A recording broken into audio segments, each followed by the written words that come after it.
अस्सलाम वालेकुम दोस्तों, क्या हाल है। जैसे कि भी आप सब ने देखा कि अरशद नदीम को गोल्ड मेडल मिला। उसके गोल्ड मेडल को सब लोग जहाँ पे प्रेस करें, वहीं पे आपने देखा होगा कि उसके गोल्ड मेडल के साथ पॉलिटिकल पोलराइजेशन अटैच्ड है। पीएमएलएन की गवर्नमेंट और पीएमएलएन के लोग ये क्लेम करें कि अरशद नदीम उनका बंदा है, और कुछ जगहों पे तो अरशद नदीम से ये कहलवाया भी गया कि मियाँ शहबाज शरीफ का हाथ है उसके ऊपर।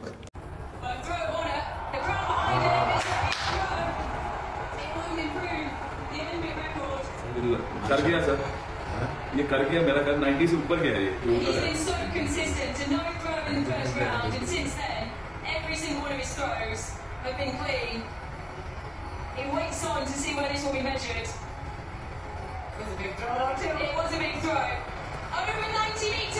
से ऊपर सर, बहुत मुबारक हो सर, पाकिस्तान जिंदाबाद। सर आपका विजन है, आपका विजन है सर, आपने मौका दिया। सिमिलरली पीटीआई के जो सपोर्टर्स हैं वो अरशद शरीफ की जो अलायंस जनरल साई के साथ है, जनरल साई की अलायंस की वजह से उसको कह रहे हैं कि ये हमारा आदमी है और पीएमएलएन का आदमी नहीं है। तो ये दो बातें हो गई।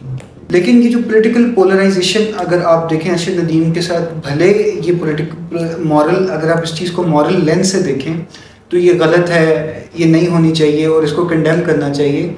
लेकिन अगर हम हिस्ट्री को देखें और पॉलिटिकल साइंस और इंटरनेशनल रिलेशंस के पर्सपेक्टिव को पढ़ें तो ये कोई अचंभे की बात नहीं है, दुनिया में पहले भी ऐसा हो चुका है। अगर आप 1936 की ओलंपिक्स देखें तो उसमें हिटलर ने यूज़ किया as a tool of diplomacy, जिसमें हिटलर ने जो आर्यन रेस की पावर प्रोजेक्शन है उसको सपोर्ट से किया और दुनिया को दिखाया कि जो आर्यन रेस है वो दुनिया में सबसे ज़्यादा फिजिकली सुपीरियर है। तो इस वजह से वो अपने मिलिट्री और पॉलिटिकल ऑब्जेक्टिव्स अचीव कर सकता है। और ये इससे उसने जो पॉलिटिकल साइंस का और इंटरनेशनल रिलेशंस का कॉन्सेप्ट है रियलिज्म का, उससे इस चीज़ को उसकी नज़र में इस चीज़ को अगर देखा जाए तो उसने इसको पावर प्रोजेक्शन के लिए यूज़ किया।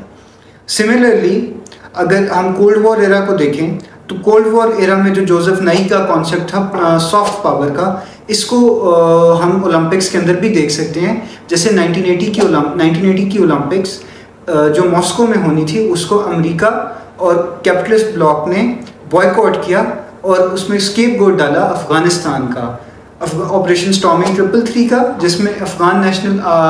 जिसमें रेड आर्मी ने अफ़गानिस्तान की इन्वेजन की। तो उन्होंने कहा कि हम एज अ प्रोटेस्ट हम मॉस्को की ओलंपिक्स को ही बॉयकॉट करते हैं। इसी तरह 1968 की ओलंपिक्स में जो मैक्सिको में हुई थी, दो American black athletes Tommy Smith and John Carlos ने इसके अंदर अपने एक्शन से प्रोटेस्ट किया जो अमेरिका में उस वक्त ब्लैक्स के ख़िलाफ़ एक रेसिज्म था, एक डिस्क्रिमिनेशन था, और अपनी आवाज़ को बुलंद किया। सिमिलरली 2008 की बीजिंग ओलंपिक्स में भी जो चाइना का रोल था उसको काफ़ी क्रिटिसाइज़ किया गया तिब्बत के अंदर, या जो मुस्लिम्स के साथ वो जो कर रहे हैं यूगर मुस्लिम्स के साथ वेस्टर्न चाइना में, और इन सब चीज़ों को दुनिया के वर्ल्ड स्टेज पे लाया गया। तो यहाँ पे हमें जो एक पॉलिटिकल साइंस और आईआर का जो एक और कॉन्सेप्ट है कंस्ट्रक्टिविज्म, उसकी समझ आती है कि ओलंपिक्स को किस तरह से यूज़ किया गया ये दिखाने के लिए कि जो दुनिया की पॉलिटिक्स है या जो इंटरनेशनल ऑर्डर है उसको लोकल जो डोमेस्टिक सिचुएशंस हैं उसको कैसे शेप कर रही हैं। तो ये एक चीज़ हमें इसमें से समझ आती है। सो इसी तरह ओलंपिक्स को as a tool of diplomacy भी यूज़ किया गया, जैसे जिसकी एग्जांपल प्योंगचैंग विंटर ओलंपिक्स 2018 है, जिसमें नॉर्थ कोरिया और साउथ कोरिया की टीम्स आपस में खेला, उन्होंने आपस में एक दूसरे के साथ रहे। नॉर्मली वो दो मुल्क जिनकी समझा जाता है कि एक जंग जैसा माहौल उन दोनों के दरमियान बना था, लेकिन वो भी ओलंपिक्स के प्लेटफॉर्म पे खेले साथ। और इसी की वजह से जो बायलैटरल टॉक्स हैं बहुत सारी इस ओलंपिक्स की वजह से जो किंग जॉन उन, जो म्यून जॉ इन, जो प्रेसिडेंट हैं थे उस वक्त साउथ कोरिया के, इनके दरमियान शुरू हुई। ये जो मैनिफेस्टेशन है ये इंटरनेशनल रिलेशंस और पॉलिटिकल साइंस का एक कॉन्सेप्ट है लिबरलिज्म, उसकी मैनिफेस्टेशन है कि इस तरह के इवेंट से, इस तरह की चीज़ों से डिप्लोमेटिकली दो मुल्क आपस में करीब आते हैं।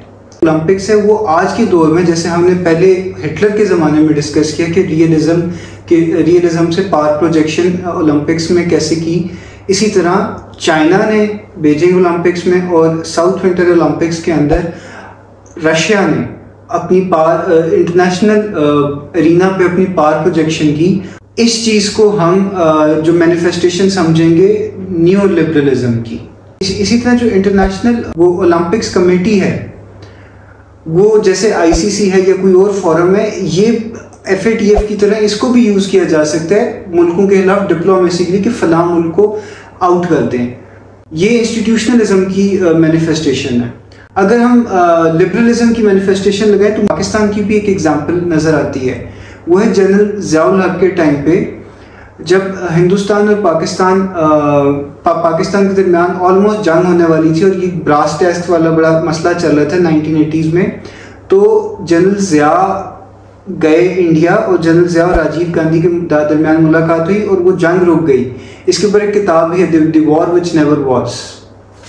तो कंक्लूसिवली अरशद नदीम की स्टोरी से हम शुरू हुए, हमने मुख्तलिफ इवेंट्स डिस्कस किए, तो हमने ये चीज़ समझी कि ओलंपिक्स या कोई भी स्पोर्ट्स हों, उनको यूज़ किया जाता है पॉलिटिक्स में, और इसमें कोई अचंभे की बात नहीं है। हाँ, यहाँ पे मैं ज़रूर कहूँगा कि अरशद नदीम पाकिस्तान का नेशनल हीरो है। वो किसी पॉलिटिकल पार्टी का हीरो नहीं है, ना किसी पर्टिकुलर सेक्ट का या पर्टिकुलर लोगों के हजूम का हीरो नहीं है, वो पूरे पाकिस्तान का हीरो है। तो उसको हमें उसी तरह लेना चाहिए। Thank you.